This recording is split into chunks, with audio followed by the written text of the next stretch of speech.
By now, I'm sure that everybody knows that on Thursday, Donald Trump, responding to a video the Democrats put out on Tuesday, called for the execution of 6 Democratic lawmakers after accusing them of sedition. Trump first posted on social media, quote, "This is really bad and dangerous to our country. Their words cannot be allowed to stand. Seditious behavior from traitors. Lock them up." And then a few moments later, Donald Trump posted, "Seditious behavior punishable by death." Now, what did these Democratic lawmakers do that was so bad? Well, they put out a video reminding service members for the U.S. military that they swore an oath to the U.S. Constitution, not to any individual, and that they can defy unlawful orders. And in fact, if they don't defy unlawful orders, then actually they can be prosecuted, and they likely will eventually. So basically, it was just a reminder like, hey, your loyalties to the Constitution, that is literally what you swore an oath to, not to one guy who has, of course, been giving unlawful orders, defying court orders about sending in troops to certain areas. So it's a very poignant and timely video. And Trump's response, of course, is to accuse these people of sedition and being traitors, and then calling for them to die.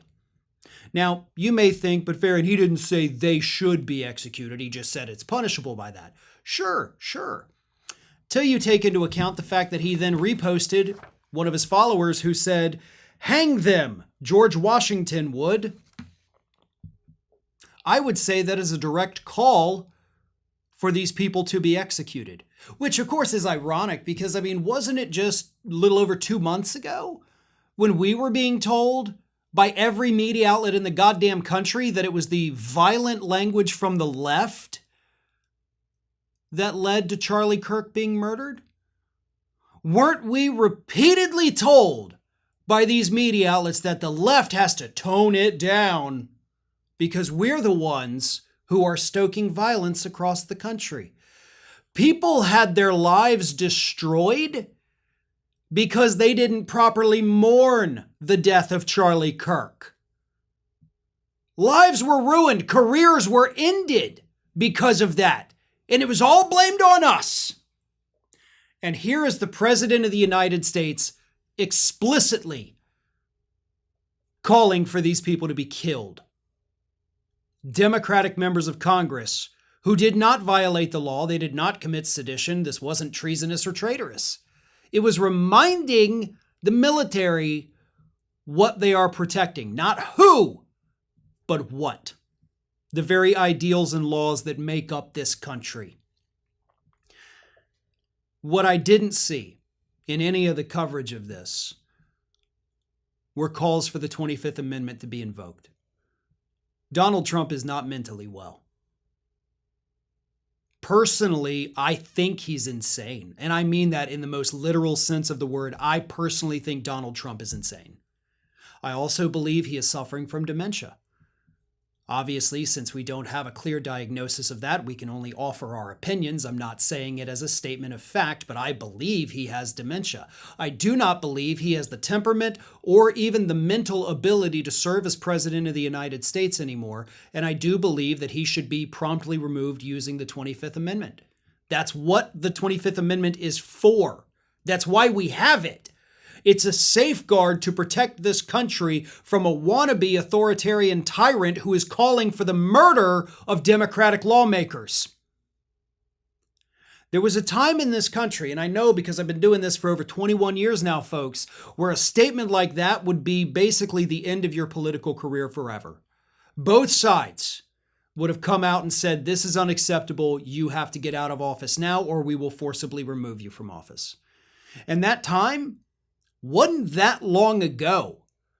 Can you imagine what would have happened if President Biden had come out, I know he was sworn in 2 weeks after the Capitol riot, but suppose he came out and posted on Twitter after he had been sworn in like, hey, these people committed an insurrection, they're treasonous traitors, they should be executed.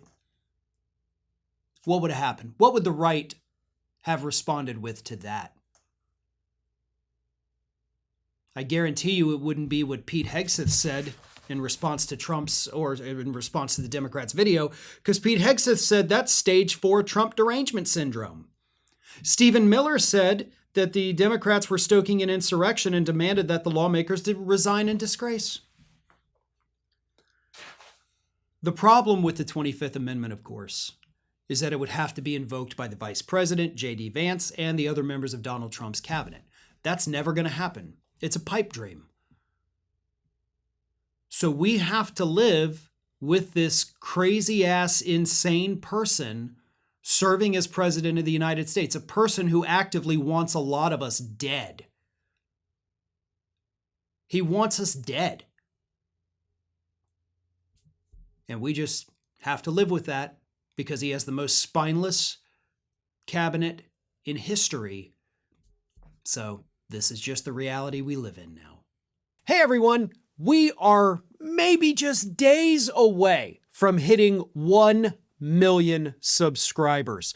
Fewer than 15,000 subscribers to go at this point, and we need your help. If you are not already subscribed to the channel, please do so, and tell your friends. If you have progressive-minded individuals in your life that are not subscribed to Fair and Balanced, please send them a link, send them a video, let them see what it's all about, and encourage them to subscribe. We are hoping to hit that 1 million mark before the end of this year, but I think we can do it even quicker than that. So again, if you're not already subscribed, please do so. And don't forget to share the channel with your friends. And as always, like and comment on the videos.